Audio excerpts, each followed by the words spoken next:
Video camera on කරන්න පුළුවන් හැම දරුවෙක්ම ඔන් කරගන්න පුතා කැමරා රයිට්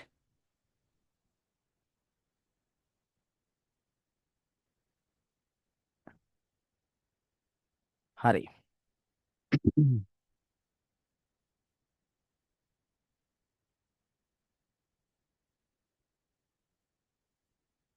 හරි මම පේපර් එක ගෲප් එකට දැම්ම පුතේ කලින් මම චුට්ටක් ස්ක්‍රීන් ෂෙයා කරන්නම් හැමෝටම පොඩ්ඩක් පෙන්නන්න පේපර් එක මෙන්න මේ පේපර් එක තමයි සාකච්ඡා කරන්න තියෙන්නේ මේකේ කෙටි ප්‍රශ්න පුතා 20ක් තියෙනවා මේ 20 උපරිම ප්‍රමාණයක් අද අපි සාකච්ඡා කිරීම කරමු දරුවෝ පැහැදිලිද රයිට් හරි එහෙනම් ඔන්න අපි අද දවසේ වැඩේ ආරම්භ කරමු චුට්ටක් රයිස් යන්න දාන්න බලන්න ඔය මයික් එක අවුලක් නැහැ නේද වොයිස් ක්ලියර් ඇහෙනව නේද කියලා චුට්ටක් අවුලක් නැහැ නේද වොයිස් ක්ලියර් ඇහෙනව නේද රයිට් හරි හොඳයි good හරි එහෙනම් අපි අද දවසේ වැඩේ ආරම්භ කරමු දරුවෝ හරි එහෙනම් මේ ඔන්න මම වැඩි වෙලා ගන්න නැතුව පළවෙනි ප්‍රශ්න සාකච්ඡා කරගෙන යන්නම් පුතේ.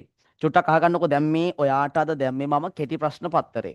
එතකොට අපි ලබන සතියේ සඳුදාට කතා කරනවා මේකේ දෙවෙනි පත්‍රය. පැහැදිලිද ආරි? එහෙනම් අපි ওই ටික පිළිවෙලට ලස්සනට සාකච්ඡා කරගෙන යම් පුතා. රයිට් හරි.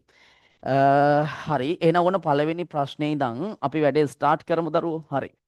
පුතේ මේ පළවෙනි ප්‍රශ්නේ දීලා තියෙන්නේ මෙන්න මෙහෙම කතාවක්. චුට්ටක් බෝඩ් එක දිහා බලා ගන්න. සංඛ්‍යා රටා පාඩම මතකයිනේ.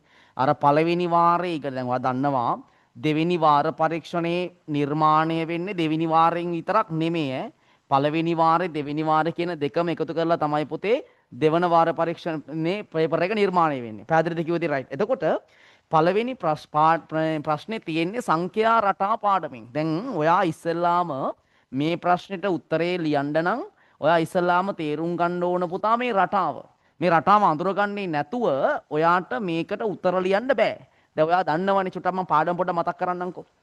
පුතා අපි සංඛ්‍යා රටා පාඩමේදී ඉගෙන ගත්ත රටා වර්ග කිහිපයක් එකක් මතකද ඉරට්ටේ සංඛ්‍යා, ඔත්තේ සංඛ්‍යා, ගුණාකාරේ රටා, ඊට පස්සේ ත්‍රිකෝණ සංඛ්‍යා රටා, සමචතුරස්‍ර සංඛ්‍යා රටා අනේ කියන රටා වර්ග ටික ඔළුවේ තියෙන්න ඕනේ. ඔය හැම රටාවකම පොදු පදයේ ලියන විදිය පුතේ මම ඔයාලට පන්තියේ දිගන්නුවා. මතකනේ? හරි.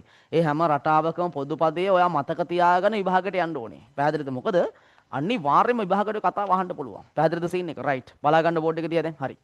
පුතා මෙතන තියෙන්නේ යන සංඛ්‍යා රටාවේ ඊළඟ පද දෙක ලියන්න. හරි. අපි ඉස්සෙල්ලාම කරන්න ඕනේ මේ 1 3 6 10 කියන ඉලක්කම් හතර කවුද මේ? මොකද්ද රටාව? අන්න ඒක අඳුර ගන්න ඕන. ඔයාලට පැහැදිලි මේ 1 මෙවන්නේ 1 ඊට පස්සේ එකට තව ඊළඟ ඉලක්කම දෙක එකතු වෙලා තමයි ඊළඟ 3යි. ඊට පස්සේ පුතේ 1 එකතු කිරීම 2 එකතු කිරීම 3 ඊළඟට දෙන්නේ 6යි.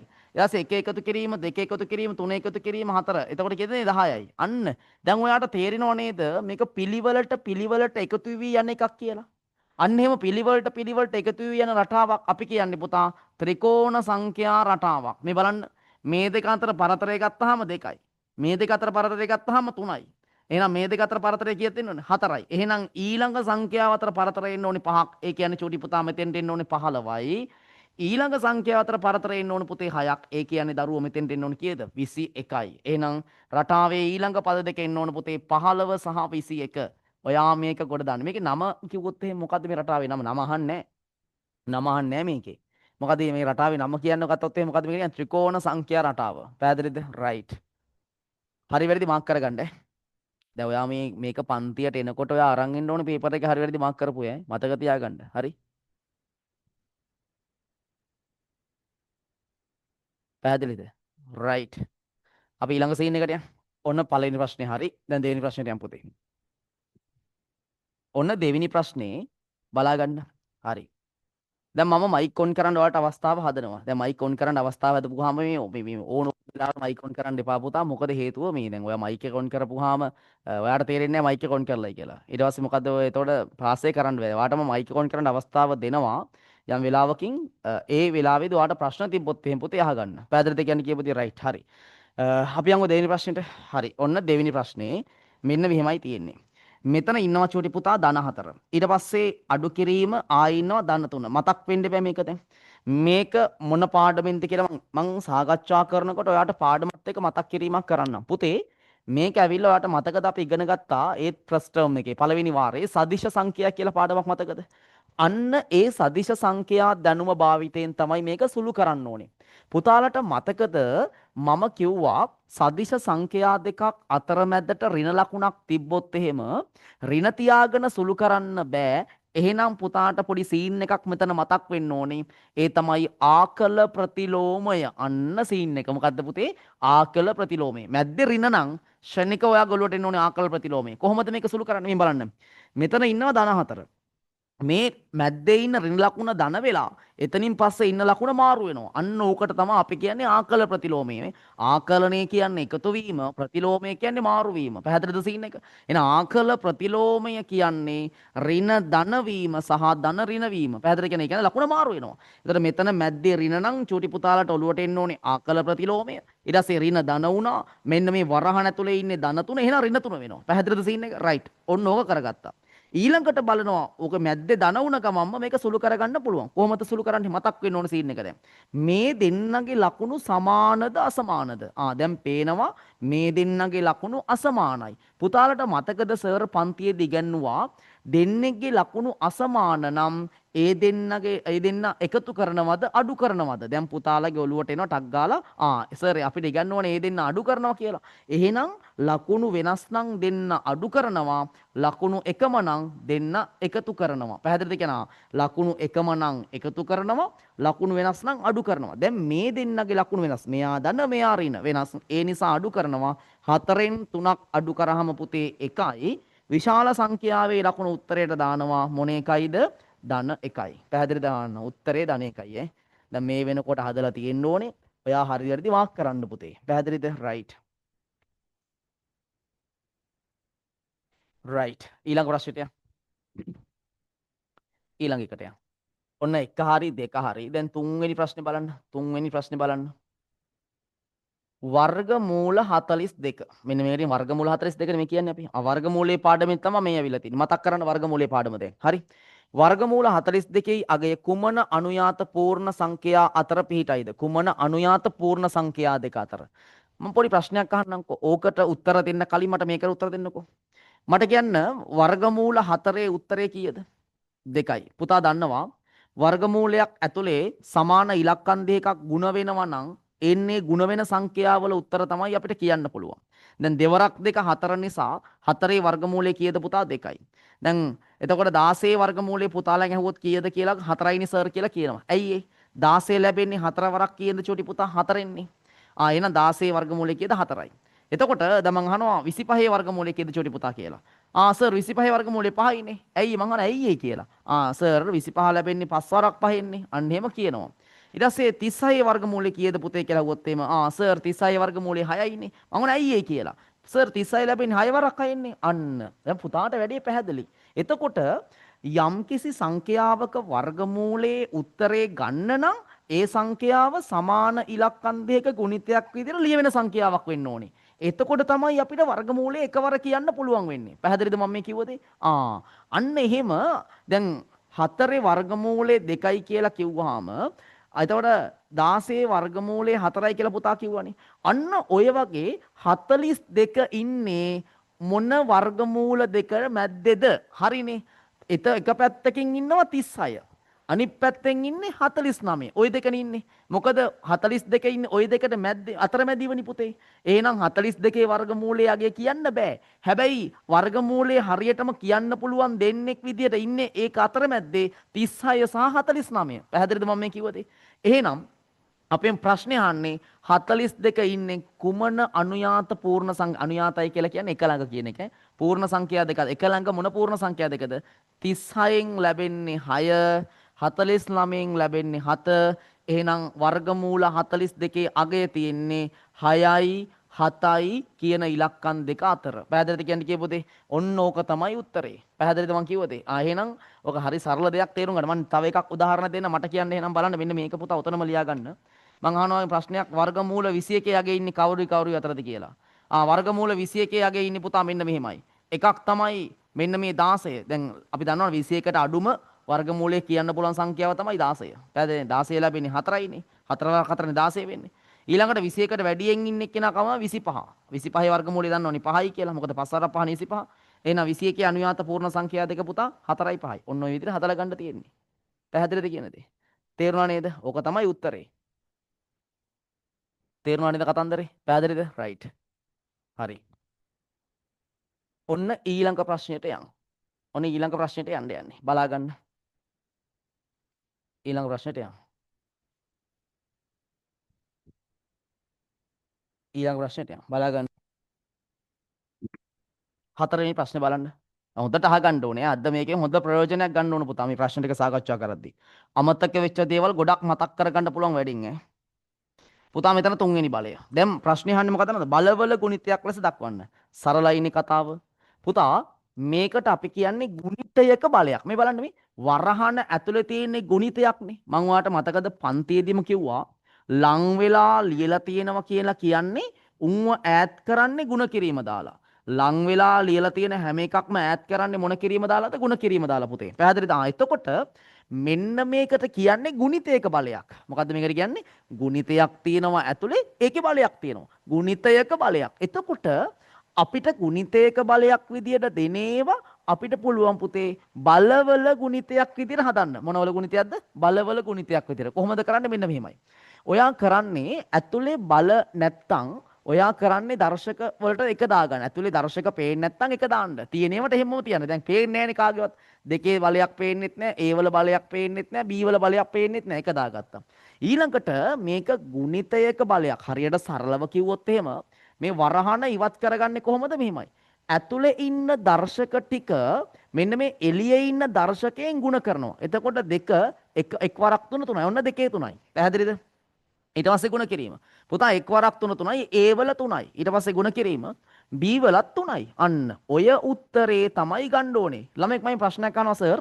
අපි ಗುಣ කිරීම දැම්මේ නෑ. හැබැයි මෙහෙම ලිව්වා. කොහොමද? දෙකේ 3යි A වල 3යි B වල 3යි. මේක වැරදිද? නෑ වැරදි නෑ. මේ දෙක මේකයි ආට ඕනනම් ಗುಣ කිරීම දාන්නත් පුළුවන්. ಗುಣ කිරීම නොදා ලියන්නත් පුළුවන්. ප්‍රශ්නයක් නෑ. පැහැදිලිද?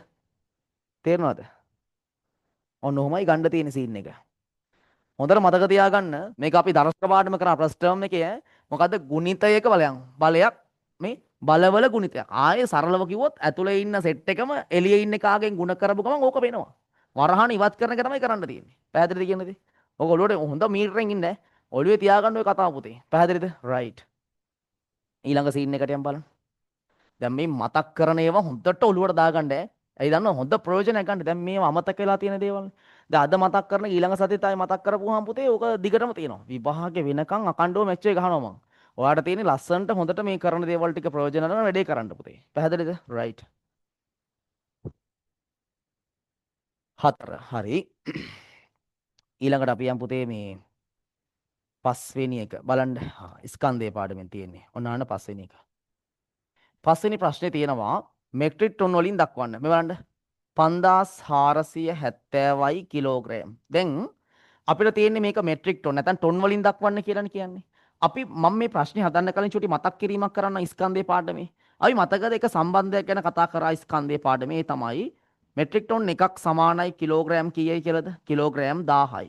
පුතාට මතකද සර් කිව්වා මෙන්න මේ සම්බන්ධතාවයේ මත දෙපැත්තක් තියෙනවනේ. එකක් තමයි ටොන් වලින් දෙන ස්කන්ධයක් කිලෝග්‍රෑම් කරන්නේ කොහොමද සහ කිලෝග්‍රෑම් වලින් දෙන ස්කන්ධයක් ටොන් කරන්නේ කොහොමද? ඕකනේ කතා දෙක පුතේ. එතකොට මේක වෙන සීන් එක තමයි ටොන් වලින් තියෙන ස්කන්ධයක් කිලෝග්‍රෑම් කරනකොට අපි කරන්නේ 1000න් ගුණ කරනවා. කීයද ගුණ කරන්නේ? 1000න්. මතක් කරන්න. කිලෝග්‍රෑම් වලින් පවතින ස්කන්ධයක් ටොන් කරනකොට 1000න් මොනා කරනවද පුතේ? බෙදනවා. ওই දෙපැත්ත මතක තියාගන්න.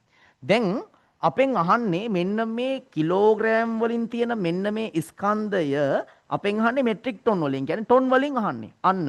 ඒ කියන්නේ කිලෝග්‍රෑම් වලින් තියෙන ස්කන්ධයක් ටොන් වලට හරවනකොට 1000න් බෙදන්න තියෙන්නේ. කීයද බෙදන්න තියෙන්නේ 1000න්. එහෙනම් 5470 බෙදන්න ඕනේ පුතේ කීයෙන්ද 1000න්. පැහැදිලිද කියන දේ හොද්දට අහගන්න කියන දේ. හොද්දටම අහගන්න. මේක බෙදපු ගමන් මේක ටොන් බවට පත් වෙනවා. එහෙනම් සරලව කියන්නම් කිලෝග්‍රෑම් වලින් පවතින ස්කන්ධයක් ටොන් කිරීමේදී 1000න් බෙදිය යුතු වෙන්නේ. ඔන්න බෙදනවා. දැන් මේක බෙදද්දී අග බින්දු තිබ්බොත් අග බින්දු කපලා දාන්න. එතකොට මෙතන ඉතුරුනේ 547 යට ඉතුරුනේ කීයද පුතේ 100. දැන් පුතාලා මතක් කරන්නකො පොඩි කාලේ අපි ඉගෙන ගත්තනේ නේ. හතේ පන්තියේදී ඉගෙනගෙන තියෙනවා 10න් 100න් 10න් බෙදීම. අහගන්නකො මම මෙතන ලියන්න පේන්නේ නැත්නම් අහගන්නකො. බින්දුව ගමනවා 547 බෙදන්න ඕන කීයද 100න්. බලා ගන්නකො. පුතාලට මතකද අපි පොඩි කාලේ ඉගෙන ගත්තා යම් සංඛ්‍යාවක් 10න් 100න් 1000න් බෙදීම. ඕක වෙන්නේ කතාව මෙන්න මේකයි ළමයි. ඔයා බලන්න අග බින්දු දෙකක් තියෙනවා නම් දශම තිත දෙපාර ඉලක්කම් දෙකක් ගණන් කරන්න. අග බිංදු දෙකක් තියෙනවා නම් ඉලක්කම් දෙකක්. බලන්නකො මේ 1යි 2යි. එහෙනම් ඔන්න දශමිත මෙතනින් තිබ්බා. 5.47 ටොන්. ඔන්න උත්තරේ. පැහැදිලිද කිව්වද? තේරුණා නේද? එහෙනම් අග බිංදු දෙකයි නම් තියෙන්නේ ඉලක්කම් දෙකක් ගණන් කරලා දශමෙත් තියෙනවා. ඒතර කියන්නේ 5.47 ටොන්. පැහැදිලිද කතාව? ඔන්න ඕක තමයි උත්තරය. මෙන්න මේක තියෙනවා හරි දාගන්න. ඔක තමයි උත්තරේ. දැන් ළමෙක් මයින් අහනවා සර් මේ අපි අගබින්දු කැපුවේ නැහැ. මෙහෙම තිබ්බොත් වැරදිද? 5.47 බිංදුවයි. ඒකත් කමක් නැහැ ළමයි ඈ. එහෙම අවුලක් නැහැ. ඒකත් හරි.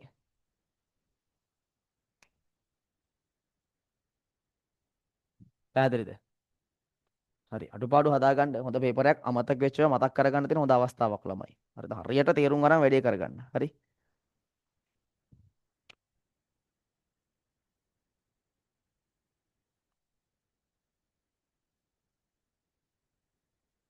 දැන් ගොඩක් දේවල් අමතක වෙලා ඇති. වරදින්න පුළුවන් මේ පේපරේ ගොඩක් දේවල්. අන්න ඒ වරදින දේවල් නැවත නැවත පාඩම් බලා ගන්න කියලා තමයි පෙන්වන්නේ වට මම මේ. පැහැදිලිද? රයිට්. දන්නේ නැත්නම් අහගන්න පුළුවන් ඇවිල්ලා. ඔයා අපි ඔයාට විසඳුම් දීලා තියෙන ඕන තරම් පුතේ වැඩේ පන්ති ඇතුලේ කරගන්න. මෙන්න මෙහෙ තියෙන ඍණ පහ. ඍණ පහ සාධකයක් වන පරිදි ඍණ 20 සාධක දෙකක ගුණිතයක් ලෙස ලියා දක්වන්න. මේ අහන්නකෝ. මම ওই කතාව චුට්ටක් මෙහෙම පැහැදිලි කරන්නද? මට මේකට උත්තර දෙන්න ඉස්සෙල්ලා ඕක ලියන්න කලින්. මට කියන්න ධන ලකුණක් ධන ලකුණකින් ගුණ කරොත් මොකක්ද දෙන්නේ? ධන සංඛ්‍යාවකින් ගුණ කරොත් ධන උත්තරයක් ලැබෙන්නේ. ඔක මතක කරගන්න සදී සංඛ්‍යා පාඩමේදී. ඍණ සංඛ්‍යාවකින් ගුණ කරොත් ඒත් ලැබෙන්නේ ධන සංඛ්‍යාවක්. උත්තරයක්. හරි? ධන සංඛ්‍යාවක් ඍණ සංඛ්‍යාවකින් ගුණ කරොත් ඍණ උත්තරයක්. පැහැදිලිද කියන්නේ? අනිත් එක ඍණ සංඛ්‍යාවක් ධන සංඛ්‍යාවකින් ගුණ කරොත් ඒත් ඍණ උත්තරයක්. පැහැදිලිද මම කිව්වද?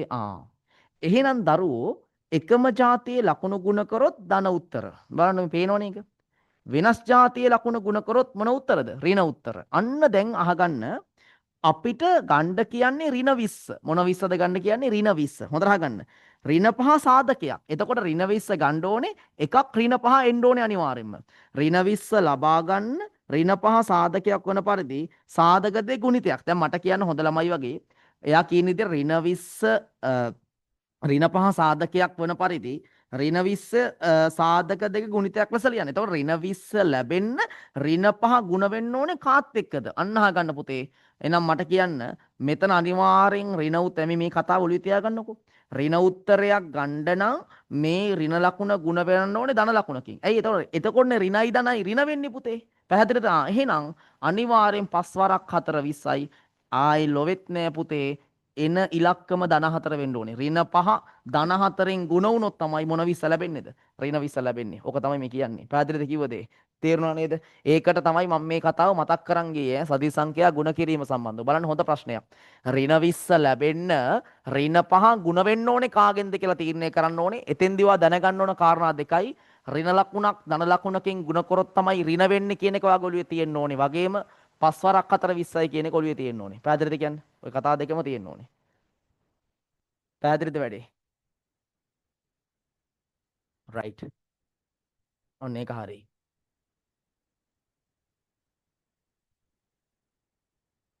හත්වෙනි ප්‍රශ්නේ. බලන්න හත මොකද්ද කියන්නේ කියලා. බලන්න හත්වෙනි ප්‍රශ්නේ මෙහෙමයි කියන්නේ. ත්‍රිකෝණාශ්‍රයක පරිමිතිය සෙන්ටිමීටර 60කි. එහි දිග සෙන්ටිමීටර 18ක් නම් පළල. හරි ලේසියිනේ. පොඩ්ඩක් අහගන්නකෝ. අපි දන්නවා චූටි පුතා පරිමිතිය කියලා කියන්නේ ඕනෑම රූපයක වටේ දිගවල් වල එකතුව. අපි 6 වසරේ ඉඳන් පරිමිතිය අධ්‍යයනය කරනවනේ දුවේ. පුතේ දන්නවනේ ඔයගොල්ලෝ. එහෙනම් පරිමිතිය කියද්දිම ඔයාගේ ඔළුවට එන්න ඕනේ ඕනෑම රූපයක පිටත රේඛා සියල්ලන්ගේම දිගවල් වල එකතුව තමයි පරිමිතිය කියන්නේ. ඒක හරි. අපිට දෙනවා පරිමිතිය සෙන්ටිමීටර 60යි කියලා. මම මේකේ මැද්දෙන් දාගත්ත පරිමිතිය 60. හරිද? තව දත්තයක් දෙනවා දිග සෙන්ටිමීටර 18යි. දැන් මේක ඍජුකෝණාශ්‍රයක්නේ. ඍජුකෝණාශ්‍රයක දිගට දිග සමානයිනේ. එහෙනම් මේක සෙන්ටිමීටර 18යි නම් මේකත් සෙන්ටිමීටර කීයද වෙන්නේ? 18යි. පැහැදිලිද මම මේ කිව්ව දේ? රයිට්. බලාගන්න ඊට පස්සේ පුතේ. දැන් අපෙන් අහන්නේ පළල. දැන් මම මෙහෙම වැඩකට එන්නම්කෝ. ඕක ක්‍රම දෙකකින් සමීකරණයක් ගොඩනගලත් ඕනනම් මට පළල හොයන්න පුළුවන් පුතේ. හරිද? නැත්තම් එහෙම ලොකුවට යන්නේ නැතුව අපිට මේක හිතලා උත්තරේ ගන්නත් පුළුවන්. කොහොමද? පළලට පළල සමානයිනේ. මම පරිමිතිය කියන්නේ මේ පාද හතරේම දිගවල වල එකතුවනේ. මම මේ දෙන්න එකතු කරනවා. දිගවල් දෙක එකතු කරන්නම්කෝ. දිග 18යි 18යි එකතු කරාම 36යි. මේ දිගවල් දෙක එකතු කරලා මම පරිමිතියෙන් අඩු කරනවා. එතකොට 60න් අඩු කරනවා 36ක්. හොඳට බලා ගන්න. 60න් 36ක් අඩු කරපුවාම මට එන උත්තරේ තමයි 10න් 6ක් ගියාම 4යි 5න් 3ක් ගියාම 2යි. එනවා සෙන්ටිමීටර 24යි කියලා එකක්. එතකොට මම කරේ පරිමිතිය කියන්නේ පාද හතරේම දිගවල වල එකතුව. ඒකෙන් මං දිගවල් දෙක අඩු කරා. එකතු කළා අඩු කරාම උත්තරේ 24යි. මේ 24 කියන්නේ පළලවල් දෙකේ එකතුව. එහෙනම් එක පළලක් ගන්න දෙකෙන් බෙදන්න. සෙන්ටිමීටර 12යි. බොහොම සරලයි. පැහැදිලිද? තේරුණාද වැඩි? පැහැදිලිද? ඔන්න ඕක තමයි සීන් එක.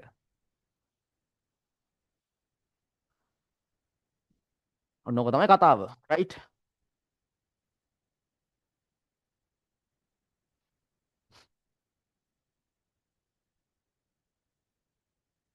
හරි. දැන් අපි යම් පුතේ 8 වෙනි ප්‍රශ්නේ බලන්න. 8 වෙනි එකට යන්න.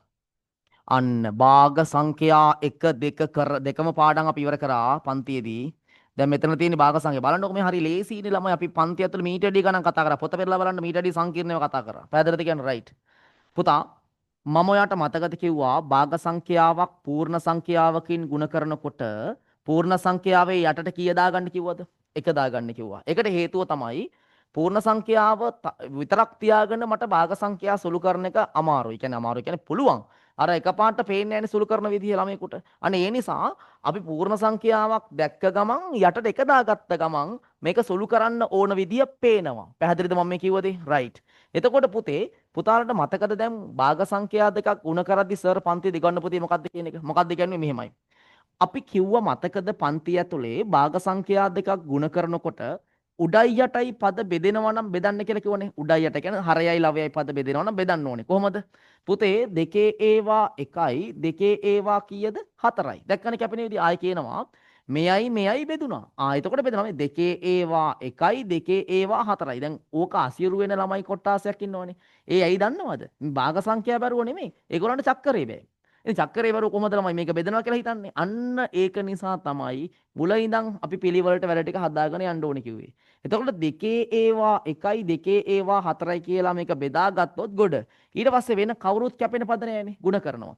4 එකෙන් ಗುಣ කරාම 4 වරක් 1 4යි 3 වරක් 1 3යි. ඊට පස්සේ කරන්නේ කැපිලා ඉවරනාට පස්සේ යට ටික ගුණ කරලා යට උත්තරේ ගන්නවා. උඩ ටික ගුණ කරලා උඩ උත්තරේ ගන්නවා. ඔච්චරයි. උත්තරේ 4න් 3යි. පැහැදිලිද? බොහොම සරලයි. හරියට මාක් කරගන්න පුතේ ඈ. හරි.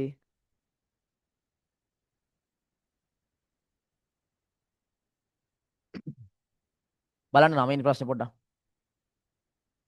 9 වෙනි ප්‍රශ්නේ. බලන්න.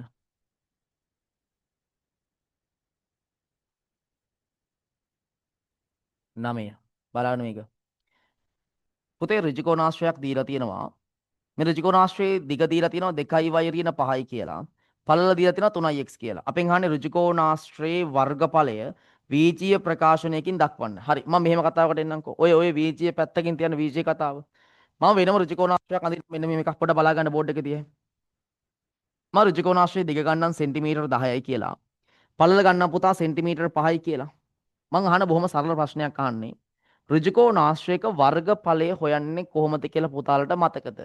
අපි ඍජුකෝණාශ්‍රයක වර්ගඵලය හෙව්වේ ඍජුකෝණාශ්‍රයේ දිග පළලෙන් ගුණ කරලානේ පුතේ වර්ගඵලය ගත්තේ.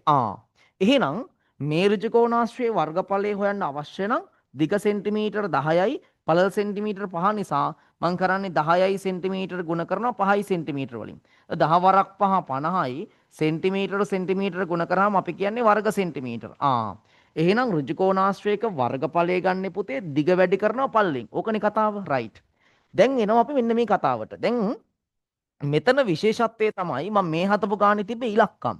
හැබැයි මෙතන තියෙන්නේ වීචීය සංකේත ප්‍රකාශන. එතකොට ඕවා තිබ්බ කියලත් ලොකු අවුලක් හිතන්න එපා. සාමාන්‍ය විදිහටම තමයි වර්ගඵලය හොයන්නේ. දැන් මම අහින් අහන්නේ ඍජුකෝණාශ්‍රයේ වර්ගඵලයනේ. මම ලියන්නම්කො මෙතනින් වර්ගඵලය කියලා අහගන්න. වර්ගඵලයේ ගද්දි ගන්නේ දිග වැඩි කරනවා පළලෙන්. කවුද දිග? මෙන්න මෙයා. 2යි y ඍණ 5. මෙන්න මෙයා තමයි දිග. පළල කවුද? 3x. එතකොට 2y ඍණ 5 3x වලින් ಗುಣ වෙන්න ඕනේ. එතකොට තමයි මේක වර්ගඵලය ලැබෙන්නේ. පොඩ්ඩක් බලා ගන්න බෝඩ් එකේදී හැමෝම. පුතේ අපි ප්‍රකාශනයක් පදයකින් ಗುಣ කරනකොට ලියන විදිහක් තියෙනවා. මේක වැරදි නෑ. මෙහෙම තිබ්බත් හරියේ. හරි ඒ වුණාට ක්‍රමානුකූලත්වයක් තියෙන බගානක උත්තරය ගත්තී. අන්න ඒකෙදි අපි කරන්නේ ප්‍රකාශනයේ පිටිපස්සෙන් ලියලා පදේ ඉස්සරහට ගන්න. එතකොට ලියනවා 3x වරහන් 2y ඍණ 5. පැහැදිලිද මම මේ කිව්ව දේ? අපිට ඔන්න ඔහොම ගන්න පුළුවන්. ප්‍රකාශනයකින් දක්වන්න කියලා ඔන්න ඔහොම තියන්න පුළුවන්. කැමති නම් අපිට ඕන නම් මේක වරහන් ඉවත් කරගන්නත් පුළුවන්. තේරෙනවද කතාව? දැන් මතක් කරන්න ඕන අපි ඒකත් කරමුකෝ ළමයි. වරහන් ඉවත් කරන්නේ කොහොමද? මෙන්න මේ එළියේ ඉන්න එක්කෙනා ඇතුලේ ඉන්න පද දෙකෙන් ಗುಣ වෙනවා. මේ 3x ගිහිලා 2y ගෙන් ಗುಣ වෙනවා. මේ සංඛ්‍යාව සංඛ්‍යාවෙන් ಗುಣ වෙනවා. 3 වරක් 2 6යි x y ගෙන් ගුණ කරාම xy දෙන්නම ලියන්න ඕනේ. පැහැදිලිද කියන්නේ? ධනයි ඍණයි ඍණ දැන් මෙයා ගිහිලා ගුණ වෙන්නේ මෙයත් එක්ක. 3 වරක් 5 15යි මෙතන x. ඔන්න ඔහම වරහන් ඉවත් කරලා ලියන්නත් පුළුවන්. මෙහෙම තිබ්බත් හරි. අවුලක් නැහැ. පැහැදිලිද? වැඩේ තේරෙනව නේද? රයිට්. ඔන්න ඔය විදිහට හදා ගන්න ඕනේ.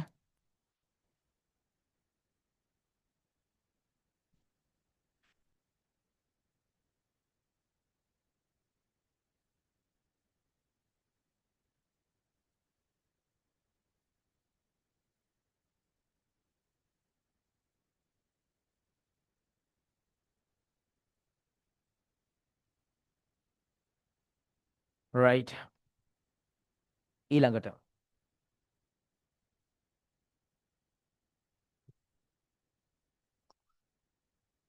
10 වෙනි ප්‍රශ්නේ බලන්න මොකද්ද කියලා. ඕන් අහගන්න පොඩ්ඩක්. මම මේ 10 වෙනි ප්‍රශ්නේ පොඩි පැහැදිලි කිරීමක් කරන්න පොඩ්ඩක් බලා ගන්න හැමෝම.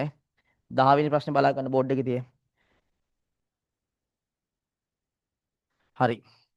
මම පොඩ්ඩක් මේ ওই ගානට යන්න කලින් පොඩි කතාවක් තේරුම් කරන්න මෙන්න මේක බලා ගන්න චුට්ටක් හැමෝම අහගන්න. වර්ගඵලය. අපි දැන් ඒක කරන්න තියෙන කොටසක් පොඩ බලා ගන්න මම පැහැදිලි කරන්නම්කෝ. පුතේ ත්‍රිකෝණයක වර්ගඵලය ගන්න කොහොමද? මම වෙන ගානක් හදලා පෙන්නන්න ඉස්සෙල්ලාම මම මේ පාදේ ගන්න සෙන්ටිමීටර 10යි මේක සෙන්ටිමීටර 8යි කියලා ගන්නම්කෝ. මේ ත්‍රිකෝණයක්. පුතා ත්‍රිකෝණයක අපිට පුළුවන් වර්ගඵලය. දැන් පොඩි දේවල්නේ. ඔයා දන්නවා 7 වසරේදී 7 වසරේදී දන්නවා සමචතුරාශ්‍රයකයි ඍජුකෝණාශ්‍රයකයි වර්ගඵලය හොයන්න අපි ඉගෙන ගන්නවා ගණන් ගණිතයේදී. හැබැයි අපි ත්‍රිකෝණයක වර්ගඵලය හොයන්න ඉගෙන ගන්න පුතේ 8 වසරේදී. පැහැදිලිද කියන්නේ කියේ පුතේ? ත්‍රිකෝණයක වර්ගඵලය හොයන සූත්‍රය තමයි මෙන්න මේක. අහගන්නකෝ. ඔයා මෙන්න මේක මතක තියාගන්න ඕනේ. මම ලියන්නම්. ත්‍රිකෝණයක වර්ගඵලය ගන්න සූත්‍රය තමයි මෙන්න මේක. දෙකෙන් එකයි. අවක ලියන්න ඕනේ. මොන ත්‍රිකෝණය කොහොම තිබ්බත් මේ දෙකෙන් එක ඉස්සරහට දානවා. පැහැදිලිද කියන්නේ දෙකෙන් එක ಗುಣ කිරීම ආධාරක පාදය ගුණ කිරීම මොන උසද පුතේ? ලම්බ උස. පැහැදිලිද කියන්නේ දාන්න ඕක තමයි ලම්බ උස. දැන් ළමයි කල්පනා කරනවා සර් ආධාරක පාදය කියන්නේ කවුද? ලම්බ උස කියන්නේ කවුද? මෙන්න මේකයි වෙන්නේ. මෙන්න මේ ශීර්ෂයේ ඉඳන් පාදයකට අඳින මේ සිරස් රේඛාව තියෙනව නේද? මෙන්න මේකට තමයි අපි කියන්නේ ලම්බ උස. නැත්නම් මේකට කියන තව එකක් උච්චය කියලාත් කියනවා. පැහැදිලිද කියන්නේ කියපොතේ රයිට්. ඊට පස්සේ මෙන්න මේකට අපි කියනවා ඒක ගිහිල්ලා සෙට් වෙන පාදය තියෙනවනේ. අන්න ඒකට අපි කියන්නේ පුතේ ආධාරක පාදය. දැන් වෙන් කර ගන්න බයි ඕනම ත්‍රිකෝණේ පුළුවන්. ආධාරක පාදය ලම්බෝස කියන දෙකම දැනගත්තොත් තමයි ත්‍රිකෝණයක මොන ඵලය හොයන්න පුළුවන්ද? මෙන්න මේ සූත්‍රය භාවිතා කරලා වර්ගඵලය හොයන්න පුළුවන් වෙන්නේ එතකොටයි. පැහැදිලිද මම මේ කිව්වද? රයිට්. එතකොට ත්‍රිකෝණයක වර්ගඵලය ගන්න මේ සූත්‍ර දෙක මේ පද දෙකම වැදගත්. ත්‍රිකෝණයක වර්ගඵලය ගන්න සූත්‍රය ඔළුවේ තියාගන්න මෙන්න මේ කතාව. පැහැදිලිද කතාව? රයිට්. හරි. එහෙනම් දරුවෝ ත්‍රිකෝණයක වර්ගඵලය හොයන්නේ මෙන්න මේ සූත්‍රය භාවිතා කරලා දැන් ඔයාට මම ආදේශ කරන විදිය ඔය ගාන හදන විදිය පෙන්නන්නම්. පොඩ්ඩක් බලා ගන්න. හරි. මම මෙතනින් හදන්නම්. බලා ගන්න. හරි. අහගන්නකෝ. හරි. දැන් ලියන බලා ගන්න දෙකෙන් එක ಗುಣ කිරීම. හරි.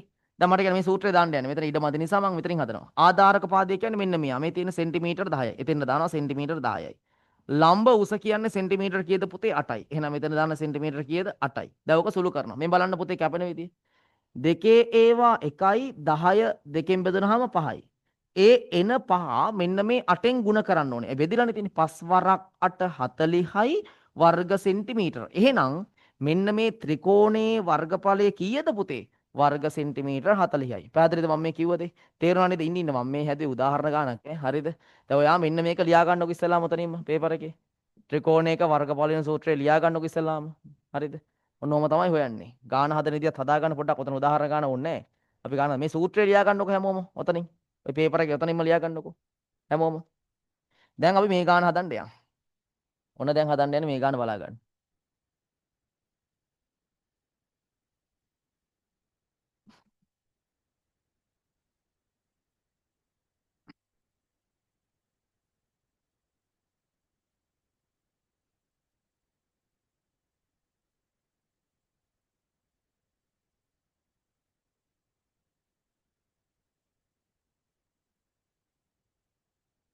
හරි. දැන් බලන්න ගානට යමු. දැන් ප්‍රශ්නේ බලන්න කියන දේ.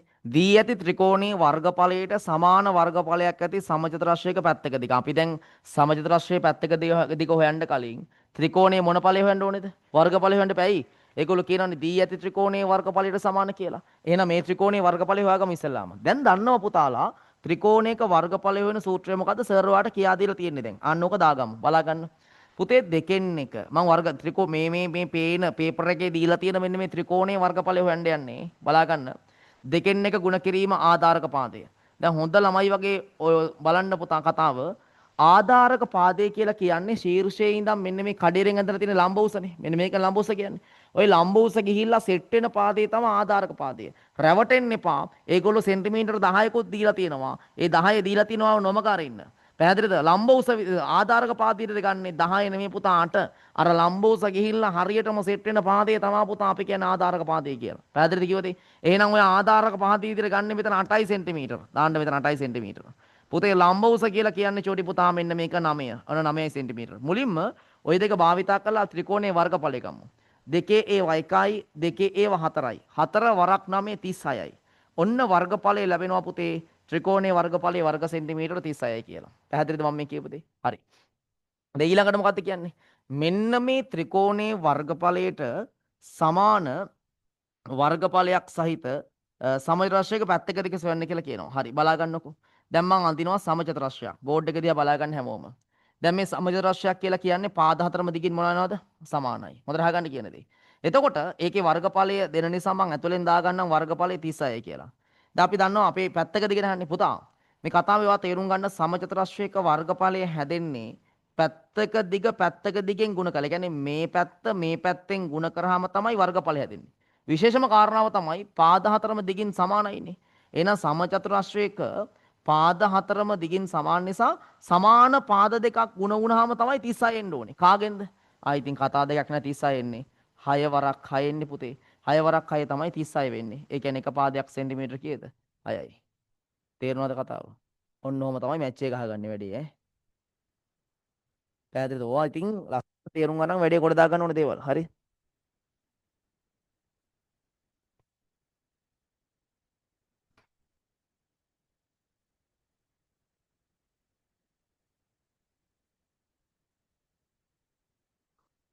පුතේ 11 ප්‍රශ්නේ පොඩ්ඩක් තියන්න කියා දෙන්න බැරි කමක් නෙමෙයි තියෙන්නේ. 11 තියෙන්නේ අන්තිමම පාඩම කාලය. හරිද වාරේ. ඒතර මම ඕක කියා දෙන්නද අද මම පේපරේ සාකච්ඡා කරා මට යම් කිසි වෙලාවක් විතරුණොත් මම ඔයාලට ඔය ප්‍රශ්නේ කියා දෙනවා. එහෙම නැති වුණොත් පාඩම කරනවනේ අපි දැන් කොහොමත් හරිද. එතකොට එතෙන්දී ඔයාලට පැහැදිලි කරන්න එතෙන්දී ඔය ප්‍රශ්නේ අරන් කරන්න. දැනට චුට්ටක් කොහොම තියාගන්න මම ඕක පැහැදිලි කිරීමක් කරන්නම් වෙනවට අපේ වෙලා තිබ්බොත් මම පැහැදිලි කිරීමක් කරන්නම් දැන් ඈ. හරි. අපි යන්ගෝ 12 වෙනි ප්‍රශ්නේ චුට්ටක් හරිද 12ට යන්ගෝ 11 පොඩක් තියන්න කාලය නිසා ඈ. මම කරන්නම්. නැත්නම් ඔක කියා දෙන්න බැරි කමක් නෙමෙයි. දැන් කියා දුන්නොත් එimhe ටික වෙලාවක් කියන්න. ඒතර ඉතුරු ප්‍රශ්න ටික සාකච්ඡා කරන්න අපරාධේ. ඒවා දන්නේ නැහැනේ කතාව තාම. හරිද? ඒ නිසා කියා දෙන්න. රයිට්? රයිට්. 11ම තියන්න. මම 12ට යන්නම්. 12 වෙනි ප්‍රශ්නේ බලන්නකෝ. 12 බලන්න. 12. දැන් බලන්න වීජීය ප්‍රකාශන ගොඩ නැගීම. 12 බලන්න මොකද්ද කියන්නේ කියන එක ඔහොම අහගන්න. x මගින් දැක්වෙන සංඛ්‍යාවේ 3 ගුණයෙන් 5ක් අඩු කළ විට එක ලැබේ. මෙම සඳහා සරල සමීකරණ ගොඩ නැගීම. හරි ලේසි බලාගන්න. දැන් ඔය කියන පිළිවෙලට යන්න. x මගින් දැක්වෙන සංඛ්‍යාවේ 3 ගුණය. x මගින් දැක්වෙන සංඛ්‍යාවේ 3 ගුණය කියන්නේ 3ෙන් ගුණ කරන්න. අන්න හරි. ඊට පස්සේ මට කියන්න ගුණ කර 3 ගුණයෙන් 5ක් අඩු කළ. අඩු කරන්න දැන් 3 ගුණේනේ. 3 ගුණයෙන් 5ක් අඩු කරන්න. අඩු කළ විට පිළිතුර සමානයි කීයද? 1යි. එහෙනම් මේක සුළු කරමු තව. x 3ෙන් ගුණ කරාම 3යි. x ඍණ 5 සමානයි 1යි. ඔන්න ඕක තමයි ගන්න කියන්නේ. පැහැදිලිද? බොහොම සරලයිනේ. පැහැදිලිද කතාව? එහෙනම් x කියන සංඛ්‍යාවේ 3 ගුණයෙන් 5ක් අඩු කළ විට පිළිතුර 1 වේ කියලා කියද්දි සමාන කරන්න 1ට. පැහැදිලිද කිව්වද? තේරුණා නේද? ඔච්චරයි. ඕක විසඳන විදිය මතකද? අපි නිකන් විසඳමු ළමයි නිකන්. කොහොමද විසඳුවේ කියන්නේ බලන්න මතකද? සරල සමීකරණ විසඳමු කියන්නේ. මේක විසඳන්න කියන්නේ නැහැ විභාග. දැන් මේක කියන්නේ අපි නිකන් විසඳමු ළමයි. 7 වසරේ ඉගෙන ගත්තනේ මතකද? අපි කරන්නේ වීජීය පදේ තනි කර ගන්න ඕන නිසා ඍණ 5 එහා පැත්තට මාරු කරනවා. 3යි x සමානයි 1 ඍණ 5 යද්දි පුතා මොන 5 වෙනවද? ධන 5 වෙනවා. ඊට පස්සේ 3යි x සමානයි 5යි 1යි කීයද පුතා 6යි. දැන් දෙපසම කාගෙන් බෙදන්න ඕනේද? 3ෙන් බෙදනවා. මේ 3ට මේ 3 කැපිලා ගියාම x සමානයි උත්තරේ කීයද පුතා? 2යි. ඔන්නෝම ගත්තේ ඈ. ඒක විසඳන්න කියන්නේ නැහැ. එහෙම ඕනේ නැහැ. දැන් මම මේක විසඳුවා නිකන් වඩ පෙන්වන්න ඕන නිසා. 7 වසරේදී අපි ඔය කතා කරානේ. පැහැදිලිද? රයිට්.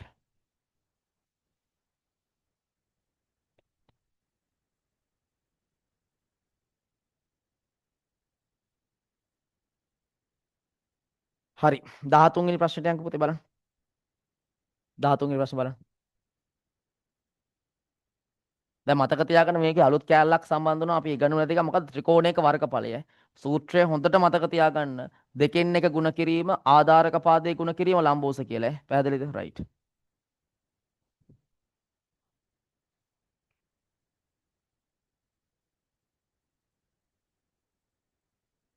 13 වෙනි ප්‍රශ්න බලන්න. 13. සම්බන්ධය දීලා තියෙනවා දශම සංඛ්‍යා දෙකක ගුණිතයක උත්තරේ දීලා තියෙනවා. 8.53 3ෙන් ගුණ කරාම උත්තරේ එනවා 25.59යි කියලා දීලා තියෙනවා. ඕක භාවිතයෙන් තමයි මෙන්න මේ ගන්න කියන්නේ. කවුද? 8.53 ගුණ කරන්න ඕනේ 0.3ෙන්. උත්තරේ තමයි ගන්න එක. ඕක හරි ලේසි කතාවක් තියෙන්නේ. දැන් මේ උඩ සම්බන්ධයක් දීලා තියෙනවනේ. පොඩ්ඩක් අහගන්නකො, පොඩ්ඩක් අහගන්නකො, පොඩ්ඩක් අහගන්නකො. මෙන්න මේ තියෙන 8.53 තුනේ ඉලක්කමෙන් ගුණ කරාම එන උත්තරේ තමයි මේ තියෙන්නේ 25.59. පොඩ්ඩක් බලා ගන්න. මම මේ කියන දේ හොඳට තේරුම් ගන්න පුතා කතාවේ 8.53 මෙතනත් ඉන්නවනේ වෙනසක් නැහැ.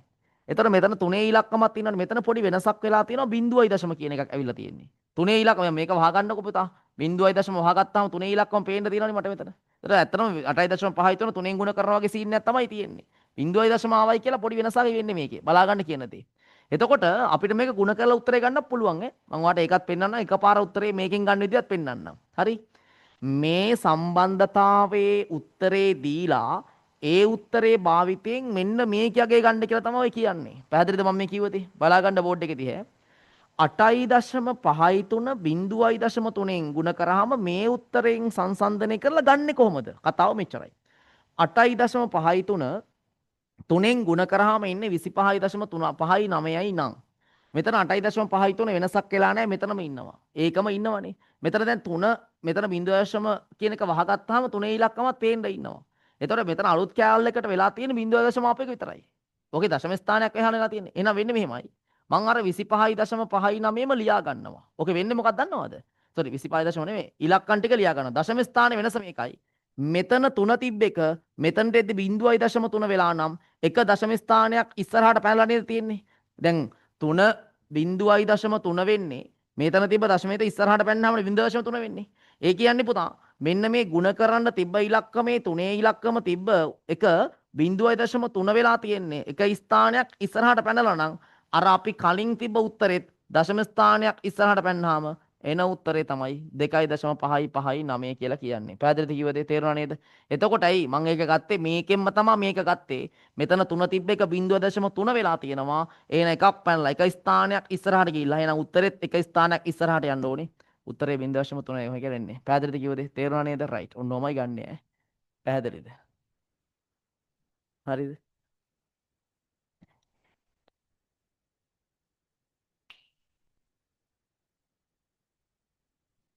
අපිට ඕන නම් මේක මේකෙන් ಗುಣ කරන්න පුළුවන්. හරිද? ಗುಣ කරපුවාමත් මේ උත්තරේ තමයි එන්නේ පුතා. පැහැදිලිද කියන දේ? හරියට සරල දෙයක් ඕක.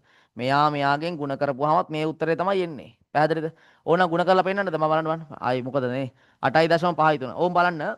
දශම සංඛ්‍යාවක් දශම සංඛ්‍යාවකින් ಗುಣ කරාම කොහොමද කරන්න කියලා බලන්නකෝ. ඕක වෙන්නේ මෙහෙම දෙයක්.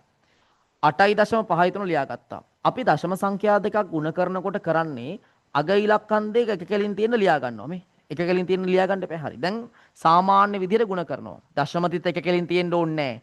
දැන් ඔයා මතක් කරන්න දශම සංඛ්‍යා එකතු කරද්දී අඩු කරද්දී තමයි පුතේ දශමතිත් එක කෙලින් තියෙන ලියා ගන්නෙ. දැන් දශම සංඛ්‍යා ಗುಣ කරනකොට දශමෙත් එක කෙලින් තියෙන්න ඕනේ කියලා නීතියක් නැහැ. අග ඉලක්කම් එක කෙලින් තියෙන ලියා ගන්න. පැහැදිලිද කිව්වද ಗುಣ කරද්දී මතක් කරන්න. 3 වරක් 3 9යි. දැන් සාමාන්‍ය විදිහට ಗುಣ කරන්න. 3 වරක් 5 15න් 5 දානවා ඉතිරි එකක්. 3 වරක් 8 24යි 1යි 25යි. දැන් ಗುಣ කරන්න බිඳුවෙන්. බිඳුව වරක් 3 බිඳුවයි. බිඳුව වරක් 5 බිඳුවයි. බිඳුව වරක් 8 බිඳුවයි. ඉතින් බිඳුවෙන් ගුණ කරලා බිඳුවමනේ තමයි. ඊට පස්සේ එන්නේ 9යි 5යි 5යි 2යි. එකතු කරන්න 15ට. අර සාමාන්‍ය විදිය. දැන් දශම ස්ථාන තියෙන මෙහෙමයි. උඩ එකේ දශම ස්ථාන 2යි යට එකේ දශම ස්ථාන 1යි මෙතන 2යි මෙතන 1යි ඔක්කොම දශම ස්ථාන 3යි. අන්න ගණන් කරනවා. 1යි 2යි 3යි බලන්නකො ඒ උත්තරේම නේද ආවේ. අන්න දැන් තේරෙනවද කියන දේ. ඔය ಗುಣ කරපුවාමත් ඒ ಗುಣ කරන්න ඕනේ නැහැ. ಗುಣ කරන්න නෙමෙයි ඒගොල්ලෝ අපිට මේක දීලා තියෙන්නේ. මේක දීලා තියෙන්නේ ඒකෙන් මේක ගන්න කියලා තමයි. පැහැදිලිද කියවලේ? තේරුණා නේද? හරි. හරි. අපි ඊළඟ ප්‍රශ්නෙට යන්. බලන්න.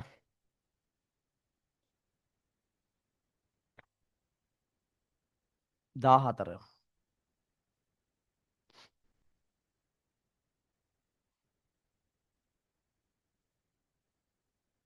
අංශක x ඍජු කෝණයක් අංශක 25යි පුතේ. රයිට්.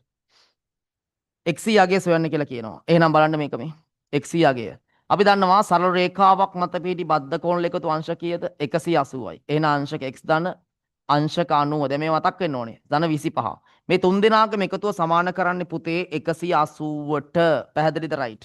එතකොට අංශක x ධන 90යි 25යි එකතු කරාම අංශක 115යි. සමානයි 180නේ. දැන් මට x ගන්න ඕන නිසා මේ ධන 115 එහා පැත්තට ගෙනියනවා. එතන මොන 115 වෙනවද? ඍණ 115 වෙනවා. දැන් සමීකරණ විසඳීමේ ඊට පස්සේ අංශක x සමානයි 180 ඍණ 115යි පුතේ. එතන අංශක x සමානයි 180න් 115ක් අඩු කරන්න ඕනේ. අඩු කරමුකෝ අපි වෙනම 180න් 115ක් අඩු කරාම 10න් 5ක් ගියාම 5යි. ඉල්ලගත්ත නිසා දැන් 7න් 7න් එකක් ගියාම කීයද 6යි. කීය දෙන්නේ 65යි. අංශ කීය දෙන්නේ 65යි. තේරෙනවද නේද? හදලා ගන්නටක් ගාලා. අඩු බර දෙන හදා ගන්නටක් ගාලා.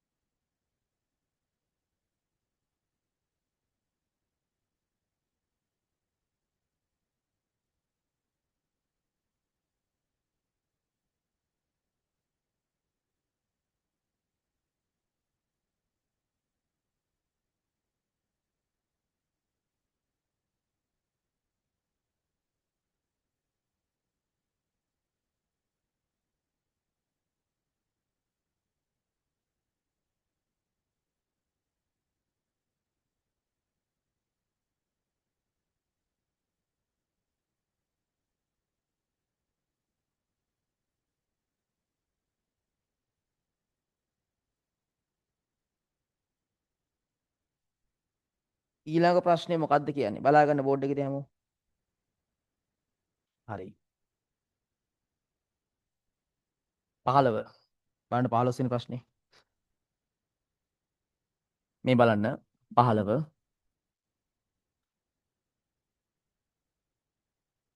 මේකට අපි කියන්නේ මොකද්ද? සමාන්තරාශ්‍රේණිය මේකට කියන්නේ රොම්බසය. මොකද්ද කියන්නේ පුතේ? පාද හතරම දිගින් සමාන නිසා මොකද්ද මේකට කියන්නේ රොම්බසය.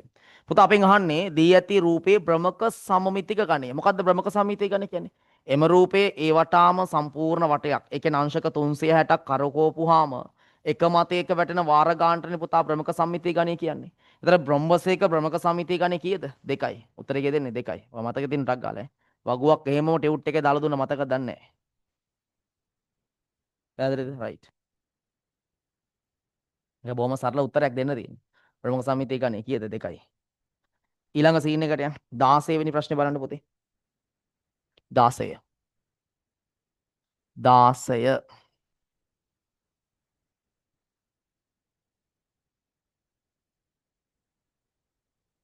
මෙතන කෝණයේ අංශක x. ආයි මෙතන කෝණෙත් අංශක x. මේක දෙනවා අංශක 50යි කියලා. x යගේ සොයන්න. අපි දන්නව කතාව මොකද්ද? ත්‍රිකෝණ හා චතුරස්‍ර කියන පාඩම මතකද? ත්‍රිකෝණයක අභ්‍යන්තර කෝණ තුන එකතු අංශ කීයද? 180යි. ඛණ්ඩ සම්බන්ධතාවයේ පුතේ. එහෙනම් එක තැනකින් පටන් අරන් කෝණ ටික එකතු කරා යන්නකො. x ධන අංශක 50. මේ තුන් දෙනාගේම එකතු අංශ කීයද? 180යි. ඔන්න ඕක තමයි සීන් එක. ත්‍රිකෝණයක අභ්‍යන්තර කෝණ තුනේ එකතු අංශ කීයද? 180යි. ඔන්න ඔය සම්බන්ධතාවය භාවිතා කරලා මට පුළුවන් x වලගේ හොයන්න පුතේ. පැහැදිලිද? රයිට්. x ට x එකතු කරාම පුතේ 2x මෙතන එනවා 2x කියලා ධන අංශක 50 සමානයි 180යි. පැහැදිලිද? ඊට පස්සේ මේක විසඳනකොට අපි x ව සමාන ලකුණ එක පැත්තක තනි කරගන්න එපා. එහෙනම් ධන 50 එහා පැත්තට මාරු කරනවා. එතකොට 2x සමානයි 180 ධන 50 එහා පැත්තටදී මොන 50 වෙනවද? ඍණ 50 වෙනවා. බලා ගන්න. එතකොට 2x සමානයි 180න් 50ක් අඩු කරාම 130යි. දෙපසම දෙකෙන් බෙදන්න ඕනේ. අංශක x සමානයි පුතේ කීයද? 65යි. පැහැදිලිද? ඔන්න උත්තර එනවා කීයද? 65යි. ඔක බොහොම සරල කතාවක් තියෙන්නේ. පැහැදිලිද? දා ගන්නටක් ගාලා.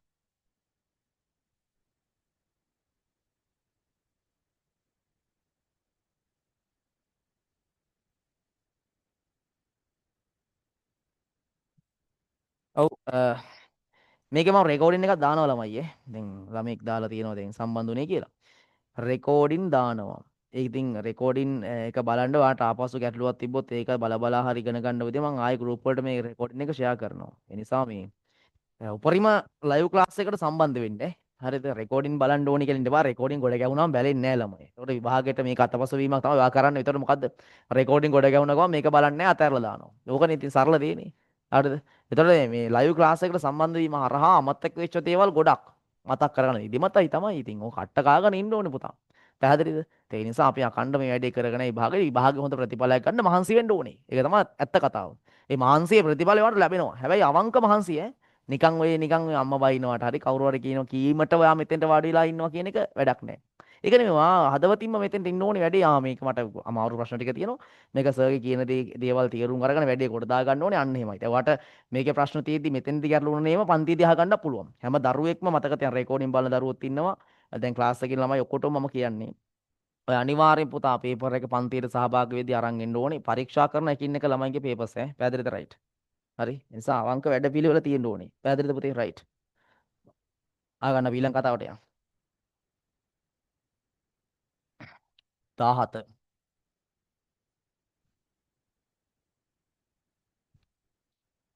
17 වෙනි බං සම්බන්ධ බං 17 ඔයිලර් සූත්‍රය අනුව පහත දී ඇති සම්බන්ධතාවයේ හිස්තැන් පුරවන්න. ඉතින් අපි දන්නවනේ ඔයිලර් සම්බන්ධය මොකද්ද? ශීර්ෂ ගණන. බොහොම ලේසියන්නේ. ගණන හිස්තැනක්. ධාර ගණන එකතු කිරීම හිස්තැනක්. මොකද්ද? සම්බන්ධතාවය කියන්නේ බලන්න. ශීර්ෂ ගණන සමානයි මෙතෙන්ට එන්න ඕනේ මුහුණත් ගණන. මේ ස්ථානට එන්න ඕනේ මුහුණත් ගණන.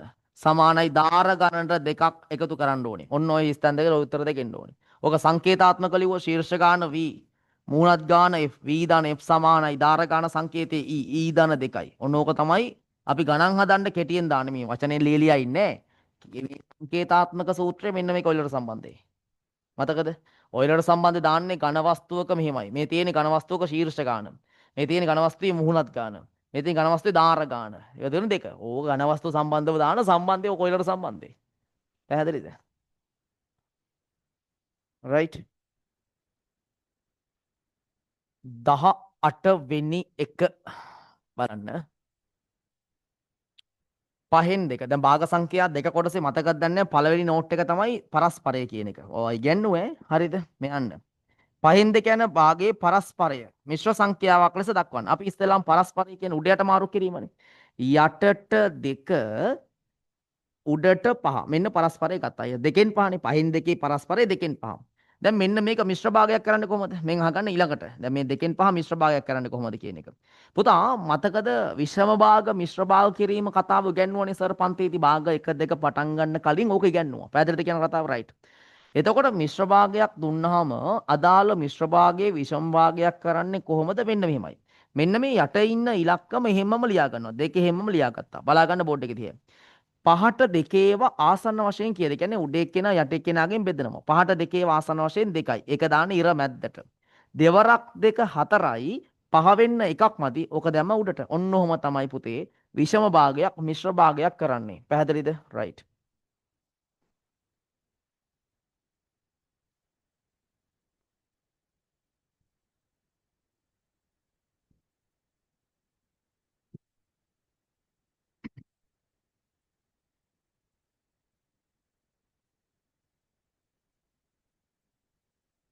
දහනමය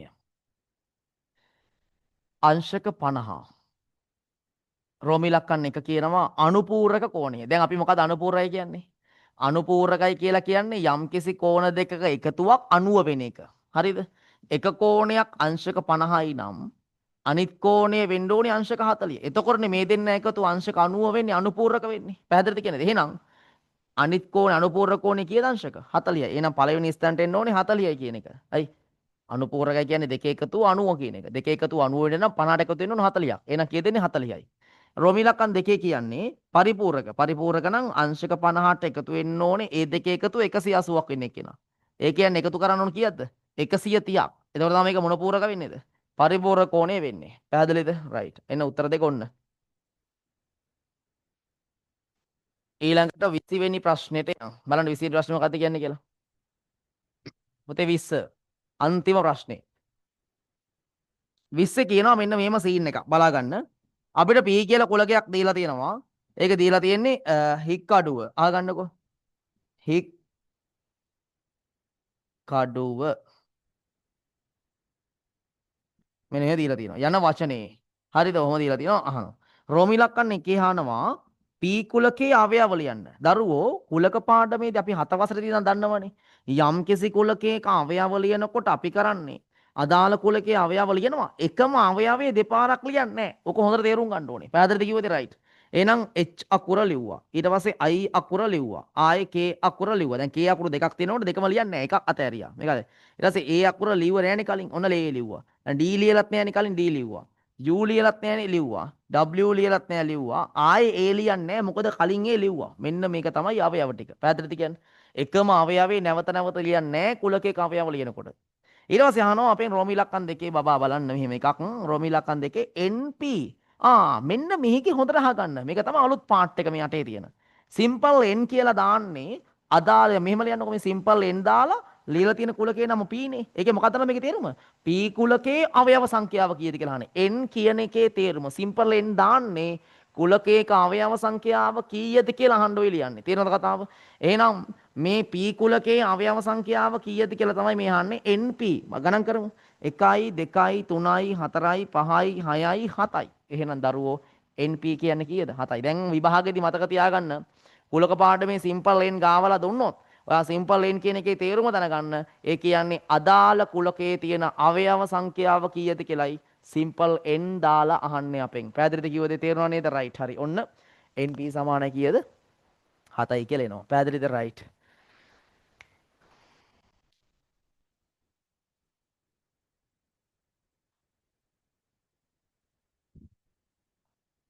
මම තව එකක් ෂූටක් ලියන්න මෙන්න මේකක් පොඩ අහගන්න.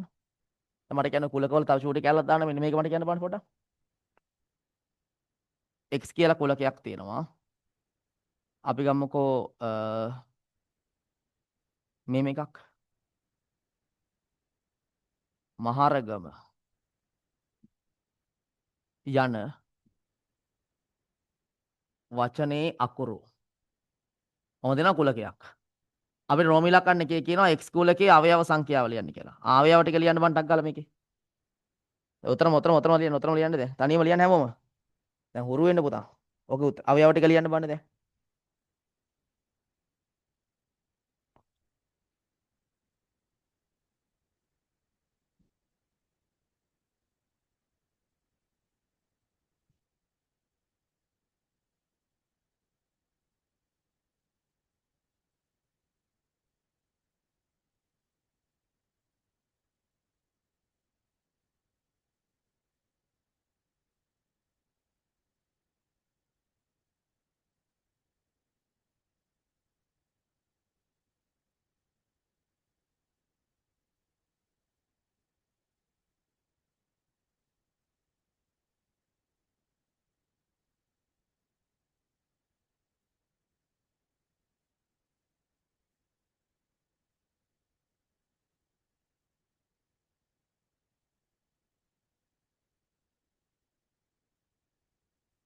හරි ආගන්න දැන්. හරි. X කුලකයේ අවයව ලියද්දී මෙන්න මේ වචනේ අවයව ටිකේ අකුරු ටිකන ලියන්න තියෙන පුතා. මයන්න ලිව්වා. කොමාවක් දැම්මා හයන්න ලිව්වා. ආයේ රයන්න ලිව්වා. ගයන්න ලිව්වා. ආයේ මයන්න ලියන්න බෑ. කලින් ලිව්වනේ මයන් හරි. එහෙනම් මට කියන්න nx ඒ කියන්නේ x කුලකයේ අවයව සංඛ්‍යාව. අහන්න කීයද? nx n කියන්නේ අවයව සංඛ්‍යාව. 1යි 2යි 3යි 4යි. ඔන්න උත්තරේ. දැන් තේරුණාද කියන්න බලන්න කුලකයේ අවයව සංඛ්‍යාව ලියන විදිය. ওই භාගෙදී අහන්න පුළුවන් ඈ. හොඳට මතක තියාගන්න. පැහැදිලිද? nx සමානයි කීයද? 4යි. තේරෙනවද වැඩේ? රයිට්.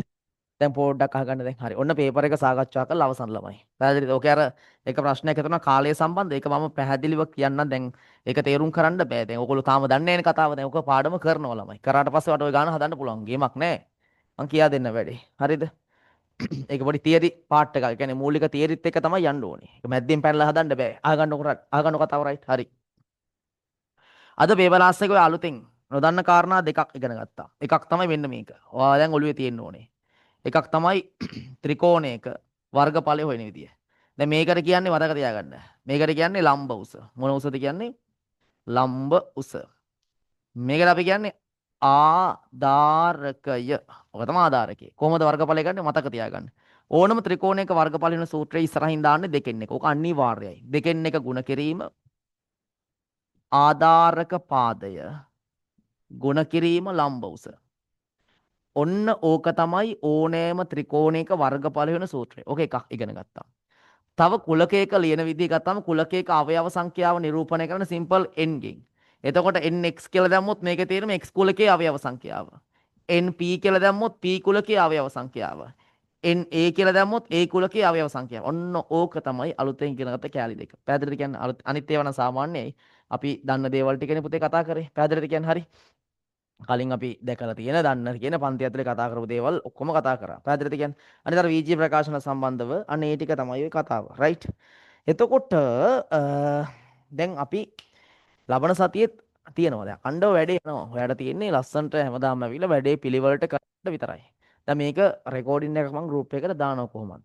හැබැයි අතපස් වෙච්ච ළමයින්ට රෙකෝඩින් බලන්න. දැන් රෙකෝඩින් බැලුවා නේ. දැන් ආයෙ ওই පේපර් එක නැවත නැවත උත්සාහ කරන්න සතිය පුරාවට කරන්න. දැන් මෙතනින් අතහැරලා දාපුවාම ඕකේ වෙන්නේ මොකුත් මේ ආයෙ ওই ක්‍රම ටික අමතක වෙනවා ඊළඟ සතිය වෙද්දී. මම දන්නවනේ ඉතින් හැටි ළමයි.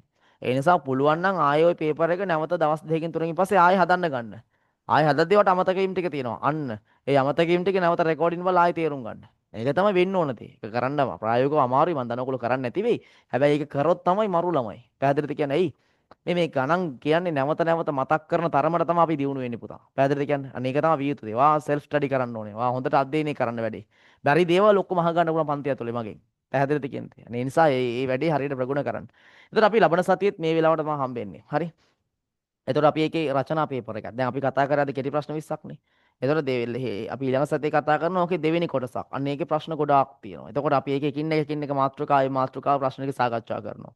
දැන් පාඩම් ටික අපි ලස්සනට පන්ති ඇතුලේ කරගෙන යනවා. ඉතින් ඔය ඔක්කොම ටික මතක් කරගෙන වැඩ ටික කරගෙන යන්න තියෙන්නේ. ඔයාලට ඊට අමතරව නැවත රිවිෂන් එකක් විතර මේ ප්‍රශ්න පත්‍ර පන්ති යනවා. කරපු දේවල්, කරන්න තියෙන දේවල්, ඒ ඔක්කොම දේවල් මේක ඇතුලේ මොනවා වෙනවද මතක් වෙනවා. පැහැදිලිද? ඔය ටික පිළිවෙලට කරගෙන යන්න පුතේ. පැහැදිලිද? හරි. එහෙනම් අපි ආයි හම්බෙමු. ලබන සතියේ ප්‍රශ්න පත්‍ර පන්තියත් එක්ක පන්තිරෙද්දි හැමෝම අරන් එන්න එහෙනම් හැමෝටම අයබෝවන් තෙරුවන් සරණයි. good night.